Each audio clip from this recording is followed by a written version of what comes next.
Hello everyone, welcome back to STS, Science, Technology, Economy, Strategy 등을 고민하는 곳입니다. 컨테이너선이나 벌크선 오딤 지수는 대폭락 중이고 또 컨테이너 선박 용선료도 폭락 중인데 LNGC 선박 용선료는 오히려 폭등하고 있다. 이런 사실을 여러 차례 분석한 적이 있습니다.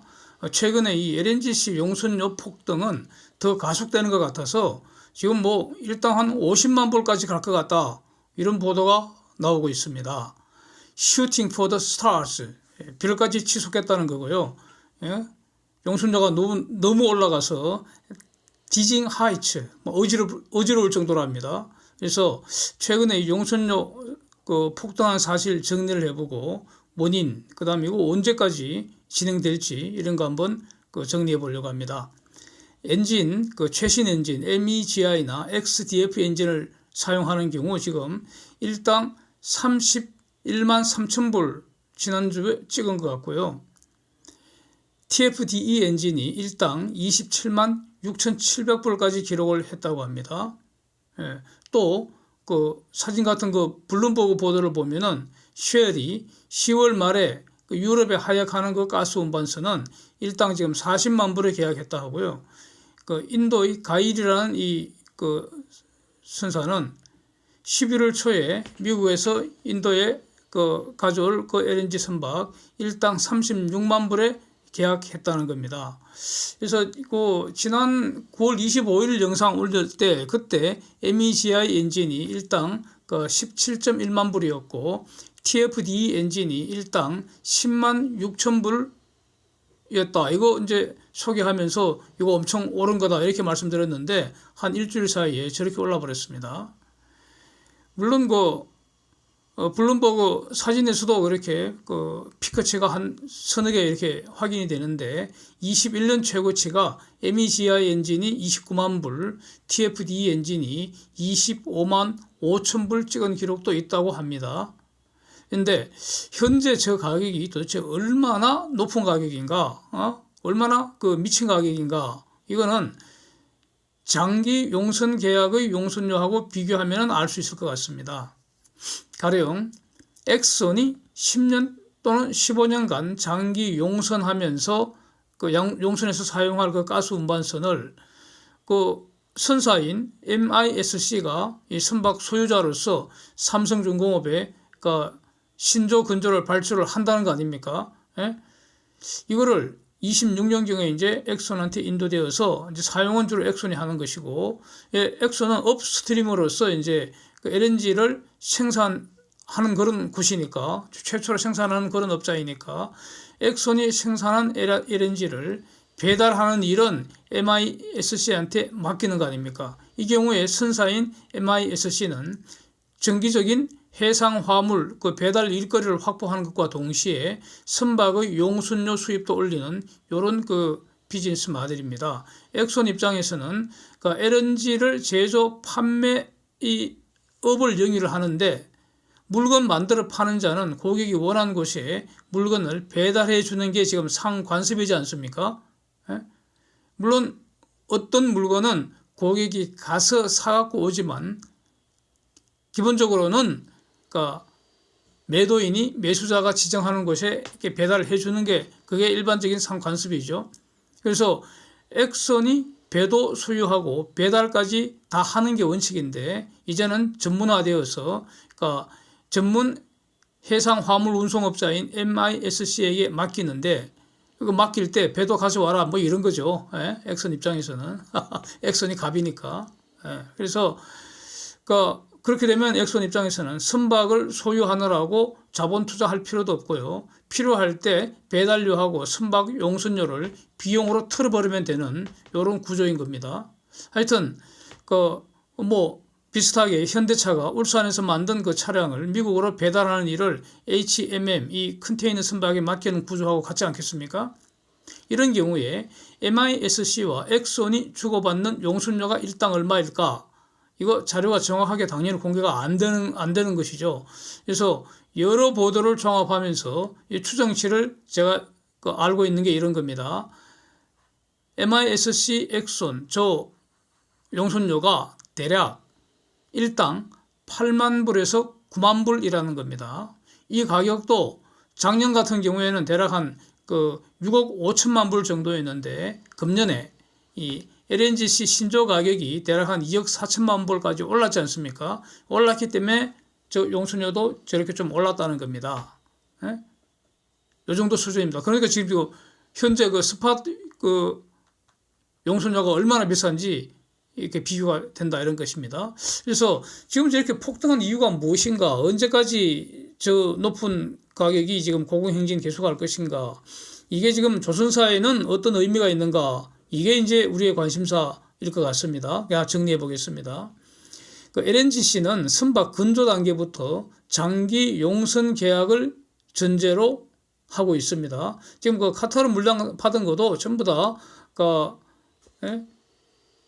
선사가 다 다르죠. 발주처가 다 다릅니다. 걔네들이 선사가 선박 소유자로서 발주를 한 다음에 카타르 에너지하고 용선 계약을 맺는 것이죠.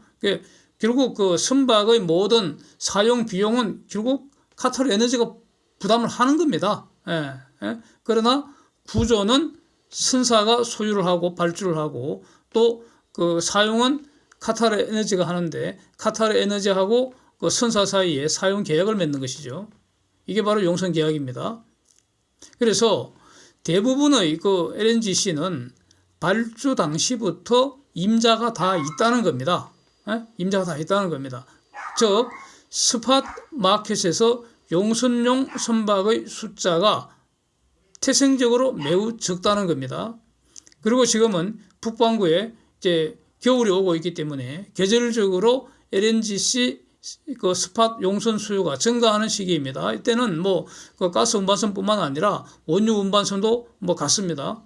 그런 시기인데 여기에 이제 미국의 프리포트 터미널이 10월부터 재가동을 시작하면서 즉 선박 수요가 더 늘어나게 된다는 겁니다. 그렇고 또 추가해서 발틱해 러시아 가스 파이프가 폭파돼 버렸습니다. 저거 이제 싹 없어져 버렸습니다. 사실상 적어도 1년 이상 아마도 매우 오랜 기간 사용 불능이기 때문에 LNG 수요 더 크게 증가해 버렸습니다. 그래서 기본적으로 가스는 많은데 그 가스를 실어나를 배가 지금 부족한 사실이라는 겁니다. 이게 지금 확 부각이 된 것 같습니다. 그래서 저 정도 비용을 지불하고도 배달을 해서 이익이 남는다는 거 아닙니까? 그러니까 지금 비즈니스가 존재할 수 있게 되는 것이겠죠. 그 다음에 러시아 전쟁의 여파로 유럽이 LNG 저장을 늘려야 됩니다. 이제 LNG는 저장 시설이 필요합니다. 그러니까 가스를 LNG로 만드는 시설도 필요하고 생산지에서는 그렇고 수요지에서는 LNG를 저장을 했다가 다시 가스로 만드는 재기화 시설이 필요하고 그렇죠. 그래서 LNG 저장 터미널을 정식으로 짓기 위해서는 기간이 많이 걸리기 때문에 노후 가스 운반선을 부유식 LNG 저장 시설로도 활용을 한다는 겁니다. 그렇게 되면은 가스 운반선 숫자가 또 사라지지 않습니까? 그런데 이런 수요는 이미 일시적인 것이기 때문에 이미 다 해결된 거 아닌가. 하여튼 간에 지금 노후 가스 운반선이 일부 저런 정도로 대체가 됐다는 겁니다. 이런 것들이 모두 영향을 미치는 것으로 저는 정리를 하겠습니다. 그런데 이제 메뚜기는 5개월이 한철이라는데 과연 저 가스 운반선 선박 용선료 언제까지 강세일 것인가? 일단 여기에 대해서 영국의 로이드 리스트 어떤 전문가 사진에 보시는 분이 2025년까지 강세 계속될 것 같다. 이렇게 의견을 밝혔습니다. 그러면서 LNGC 선박 신조 가격도 지금 한 2억 4천만 불 이렇게 넘어서고 있는데 이거 일단 2억 7천만 불까지 올 것 같다. 이렇게 이제 전망을 하고 있습니다. 여기서 도대체 이 스팟 시장에서 용선용 천연가스 운반선의 공급을 증가시키려던 방안은 없겠는가? 이걸 고민을 했었는데 아주 재미있는 기사가 하나 나와서 공유하겠습니다. 내용은 이겁니다. 아이디어는 이런 거죠. 노후 선박의 폐선 시기를 늦추고 사용을 연장하기 위한 어떤 그 노력들이 매우 활발해지지 않겠습니까? 예, 이런 것을 뒷받침하는 뉴스가 마침 나왔다는 겁니다.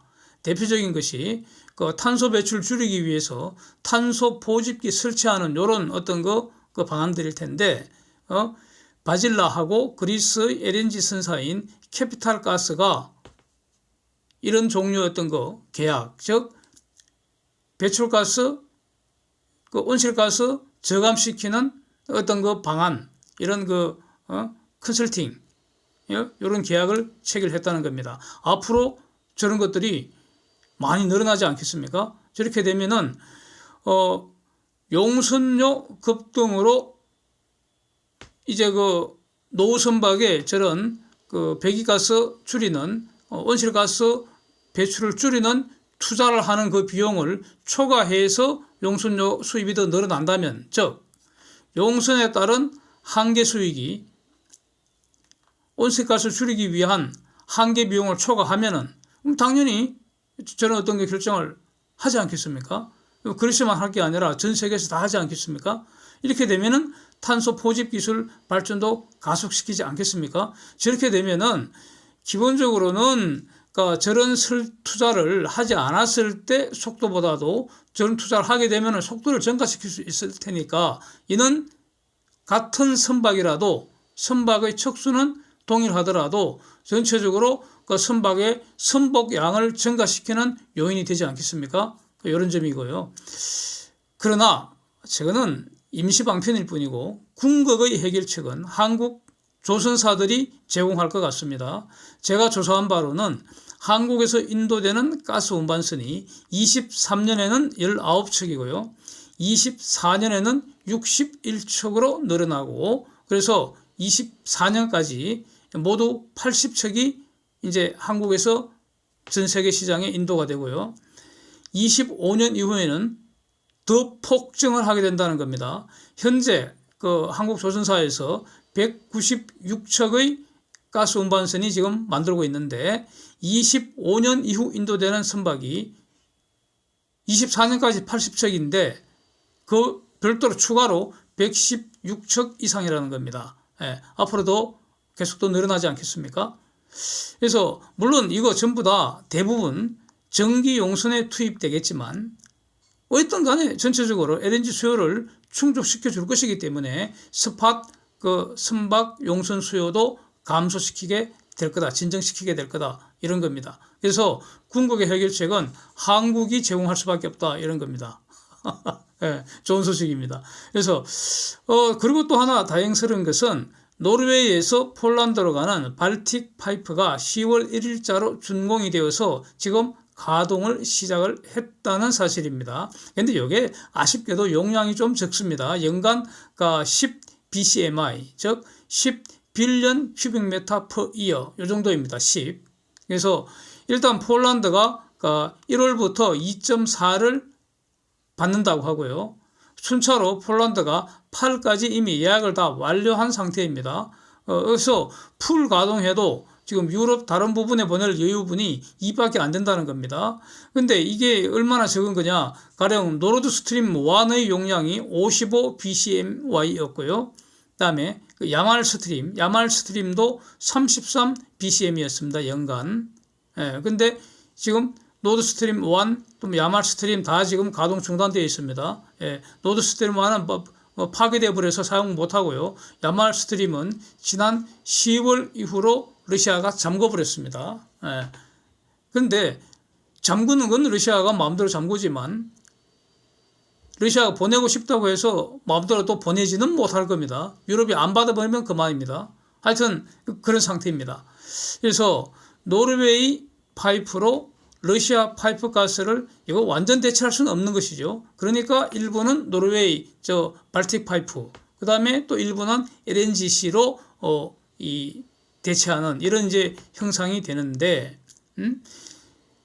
결국 지금 노르웨이에서 폴란드로 가는 발틱 파이프는 LNGC 부족 현상을 완화시켜 줄 정도인데, 그래서 장기적으로는 이 발틱 파이프 추가 설치하는 프로젝트 저거 가동될 가능성이 높지 않겠습니까? 이걸 주목해야 될 것 같습니다.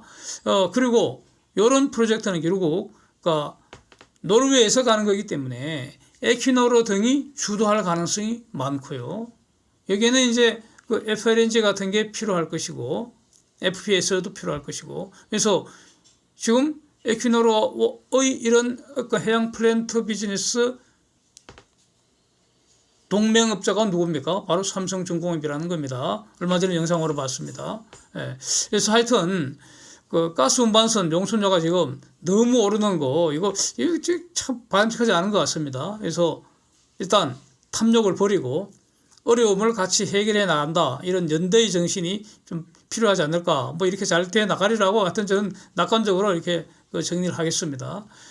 또 이제 재미있는 매우 흥미로운 뉴스가 오펙 플러스가 이제 감산 규모를 원래 한 100만 배럴 정도 이렇게 예상을 다 한 것 같은데 이거 2배나 되는 매일 200만 배럴로 대규모 감산 발표를 한 것 같습니다. 그런데도 불구하고 오일 가격은 그냥 시큰둥합니다. 예. WTI 기준으로 그러니까 70불 선에서 놀던 것이 지금 80불 선으로 오른 정도이고요. 100불은커녕 90불도 지금 돌파를 못하고 있습니다. 그래서 이 부분은 다음 기회에 다시 한번 자세히 보기로 하고요.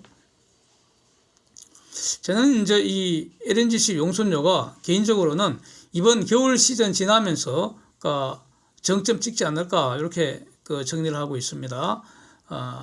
이보다 지금 또 가스 용선료보다 더 본질적인 문제, 매우 중요한 문제, 과연 러시아의 푸틴 체제가 과연 언제까지 버틸 것인가 이겁니다. 예, 저는 푸틴이 유크레인을 침략 개시하기 전, 즉 2월 24일인가요? 그때 방아쇠 당기기 이전 2월 초부터 푸틴이 만약에 전쟁을 시작한다면 침략을 한다면 절대 전쟁 이길 수 없다. 결국 에너지 시장에서 러시아가 사라질 거다. 글로벌 에너지판이 새로 짜질 거다. 이런 점을 계속 말씀을 드렸습니다.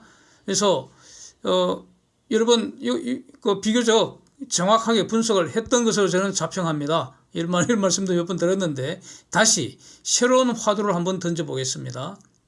과연 푸틴이 언제까지 버틸 것인가? 푸틴 체제가 언제까지 버틸 것인가? 저는 이러면 1년 이내에 푸틴 체제 끝장난다. 그래서 지금부터 포스트 푸틴을 준비해야 한다. 이런 말씀을 드리겠습니다. 그래서 이 부분을 다음 영상에서 한번 살펴보겠습니다. Thanks for watching. See you next time.